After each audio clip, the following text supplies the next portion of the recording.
Saudaraku, saya teruskan firman Tuhan tadi pagi, saudaraku, mengenai mental mujizat. Semua kita berkata mental mujizat. Saya mau memiliki mental mujizat, supaya tiap-tiap hari saya boleh mengalami mujizat Tuhan di dalam hidup saya. Amin. Percayakah saudara? Dalam nama Yesus jadilah itu kepada saudara sekalian. Amin. Maka hidup saudara mulai dari malam ini dan seterusnya sepanjang hidup saudara tidak akan mungkin sama lagi, saudaraku. Saudara akan benar-benar jadi terang Tuhan. Saudara akan benar-benar menyatakan diri sebagai anak-anak Tuhan. Sebab Roma 8 berkata, inilah saatnya setiap anak-anak Tuhan menyatakan diri, karena dunia ini sudah menunggu-nunggu penyataan daripada anak-anak Allah. Karena dunia telah ditaklukkan kepada kesia-siaan, dunia telah ditaklukkan kepada dosa, manusia menjadi hamba dosa. Mereka menunggu supaya anak-anak Tuhan menyatakan dirinya hidup sebagai anak-anak Tuhan, hidup penuh dengan kuasa, hidup penuh dengan urapan Tuhan, hidup penuh dengan berkat Tuhan, hidup penuh dengan kemenangan, hidup penuh dengan kesehatan. Amin. Haleluya. Hidup saudara akan robah, saudaraku. Robah, saudaraku, tiap-tiap hari mengalami mujizat Tuhan, mengalami mujizat Tuhan. Saudaraku, mental mujizat berkata, apapun saudara hadapi, saudara berkata, bisa, aku berharap pada kuasa Tuhan, aku berharap pada mujizat Tuhan, aku tidak akan dipermalukan. Nothing is impossible with God. Tidak ada yang mustahil kepada Tuhan. Amin. Haleluya. Namun ayat yang lain berkata, tidak ada yang mustahil bagi setiap orang yang percaya. Tidak ada yang mustahil bagi setiap orang percaya. Maka seyogianya lah setiap anak-anak Tuhan berkata, kalaupun dia menghadapi persoalan yang berat, penyakit yang berat, bahkan kalaupun sesudah dokter berkata tidak ada harapan lagi, dia selalu berkata ada harapan, bisa sembuh. Tuhanku Tuhan yang besar, Tuhan mendengarkan doaku, aku anak-anak Tuhan, maka ajaib Tuhan menjadi milikku. Dalam nama Yesus aku berhasil, dalam nama Yesus aku sembuh. Amin. Ini mental mujizat. Mental manusiawi berkata, setelah melihat semua laporan dokter, saudaraku, fakta-fakta, saudaraku, hasil laboratorium, saudaraku, dia akan berkata, ini semua fakta-fakta ini benar. Kalau dokter berkata 3 bulan lagi aku hidup, maka 3 bulan lagi aku hidup. Tidak mungkin lebih, tidak mungkin. Saudaraku, bagi anak-anak Tuhan, jangan berkata demikian. Miliki mental mujizat yang berkata, dokter berkata tidak mungkin, tetapi aku anak Tuhan, aku percaya kepada firman Tuhan yang berkata demikianlah firman Tuhan. Dengan panjang umur ku kenyangkan engkau untuk menikmati yang baik, maka aku tidak akan mati oleh penyakit ini. Mujizat Tuhan berlaku atasku. Tuhan sanggup dan Tuhan mau. Amin. Mental mujizat, saudara. Mental mujizat, saudara yang kasih dalam nama Yesus. Bagaimana mempraktekkan mental mujizat? Mental mujizat kalau dipraktekkan, saudaraku, saudara menjadi iman, saudaraku. Dan iman harus diucapkan. Iman harus diakui. Tidak ada iman yang tidak diakui. Tidak ada iman yang didiamkan. Itu sebabnya kerap kali hamba-hamba Tuhan berkata kepada saudara, ikut saya berdoa. Katakan, aku sembuh dalam nama Yesus, aku sehat dalam nama Yesus, aku bisa, aku berhasil. Diucapkan. Haleluya. Dan iman sama sekali tidak bersandar kepada perasaan. Boleh jadi perasaan masih nyeri, jelas, saudaraku. Tetapi pada saat yang sama, saudara, karena saudara memiliki mental mujizat, memiliki iman, saudara berkata, oleh bilur Yesus aku sudah sembuh, aku sembuh oleh bilur Yesus. Maka saudaraku, apa yang tidak ada menjadi ada. Sebagai contoh tadi pagi Abraham, saudaraku, Tidak ada dasar untuk percaya. Namun Abraham percaya juga bahwasanya Allah sanggup mengadakan apa yang tidak ada menjadi ada, dan dia bersyukur kepada Tuhan dan dia memuliakan Allah. Saudaraku, mental mujizat.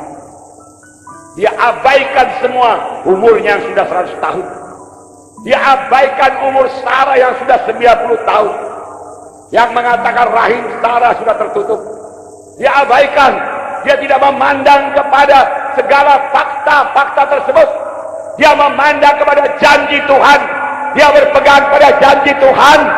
Dia percaya kepada janji Tuhan. Amin. Imannya tidak menjadi lemah. Dia dikuatkan. Dia memuliakan Allah. Dia puji Tuhan. Dia bersyukur kepada Tuhan. Sebelum ada tanda-tanda kehamilan, sebelum anaknya lahir, dia sudah memuliakan Tuhan. Dia sudah bersyukur kepada Tuhan. Haleluya. Inilah hidup anak-anak Tuhan yang memiliki mental mujizat. Selalu penuh dengan ucapan syukur kepada Tuhan. Selalu intim dengan Tuhan. Selalu berkata-kata dengan Tuhan, saudaraku. Selalu berdoa, bersekutu dengan Tuhan. Karena dia memiliki mental mujizat. Saudaraku, ini akan mengubahkan hidup saudara. Biarlah tiap-tiap hari saudara boleh mengalami mujizat Tuhan. Saudara, biar kekasih dalam nama Yesus sampai kepada mujizat yang kecil-kecil, saudaraku. Kekasih dalam nama Yesus. Saudara, semalam, saudaraku, ini satu hari tidak bisa dicas. Saya colok-colok, saudaraku, tidak bisa dicas, saudaraku. Pulang dari sini, saudaraku, sudah menjerit-jerit handphone ini. The battery is low. The battery is low. The battery is low. Saya coba buka, saudaraku. Dia katakan, kalau kau tidak cas bateraimu, dia katakan data-data akan hilang. Dia katakan, saudaraku, biarlah baterai mental mujizat kita, saudaraku, tidak rendah. Mental mujizat kita tinggi. Amin, saudara. Saya panggil Gideon. Gideon, coba kau cas dulu ini. Dicas ini. Tidak bisa juga, saudara. Barangkali ada yang rusak dengan kepala cas ini, dia katakan. Dia lihat, oh ada, dia katakan. Bisa kau betulkan? Nampaknya sulit, dia katakan. Saudara, dalam nama Yesus, saya berkata kepada dia, anakku, mari kita pakai mental mujizat. Amin, saudara. Hanya kepada handphone kita percaya dalam nama Yesus bisa dicas, datanya tidak hilang. Coba lagi, anakku, dia katakan. Dia coba. Tidak bisa, anakku, belum juga, dia katakan. Bapak, ada orang kecil? Ada. Ini ada orang kecil. Dia colok-colok. Coba. Dia bisa juga. Lalu saya berkata dalam nama Yesus, Tuhan, jamah itu handphone. Enggaknya sulit kepadamu, Tuhan. Tuhan, itu hanya barang-barang dunia. Sedangkan manusia bisa kau jamah, penyakitnya sembuh. Apalagi barang dunia, Tuhan. Tanganmu sampai di sana. Jamah, Tuhan. Haleluya, Tuhan. Aku percaya, aku percaya, aku percaya. Tiba-tiba Gideon berkata, sudah bisa dijamah. Haleluya. Di pagi hari, saudaraku, saya buka 100% jasnya. Haleluya, saudara. Puji Tuhan, tidak ada yang mustahil bagi orang yang percaya. Perkara kecil, tapi kalau tiap-tiap hari demikian menyebabkan kita bersyukur kepada Tuhan. Syukur Tuhan. Syukur Tuhan. Handphone pun engkau jaga. Handphone pun engkau cas. Apalagi saya, Tuhan, cas dengan Roh Kudus, cas dengan firman-Mu. Haleluya. Amin. Nah, saudara yang kekasih dalam nama Yesus. Puji Tuhan, saudaraku. Masih banyak contoh-contoh yang lain, saudaraku. Yang kekasih dalam nama Yesus. Iman itu adalah dasar segala sesuatu yang kita harapkan dan bukti dari segala sesuatu yang belum kelihatan. Dasar dari segala sesuatu yang kita harapkan. Harapan itu melambung-lambung. Harapan berkata, pada suatu hari nanti saya akan menjadi kaya. Harapan berkata, mudah-mudahan saya sembuh. Saudaraku, belum tentu itu semua jadi. Kerap kali itu tidak jadi karena harapan saja, tidak ada imannya. Kalau mau menjadi iman, firman Tuhan berbunyi, Iman yaitu dasar dari segala sesuatu yang kita harapkan. Iman memberi dasar kepada yang kita harapkan tersebut, hingga yang kita harapkan itu menjadi kenyataan.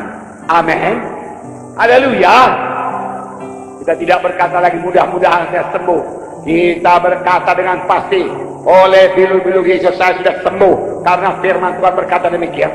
Bukankah Tuhan berkata, akulah Jehovah Rafa, akulah Tuhan yang menyembuhkan engkau. Akulah Jehovah Rafa, akulah Tuhan yang menyembuhkan engkau. Dan yang berkata demikian adalah Tuhan semesta alam, yang menciptakan semesta alam ini, saudaraku, termasuk langit, bumi, bulan, bintang, dan segala isi, saudaraku, yang kasar nama Yesus. Tentu Tuhan punya alasan yang teguh, sehingga dia berkata, saudaraku, akulah Tuhan yang menyembuhkan engkau. Karena dia memang mau menyembuhkan, dan persediaannya cukup, saudaraku.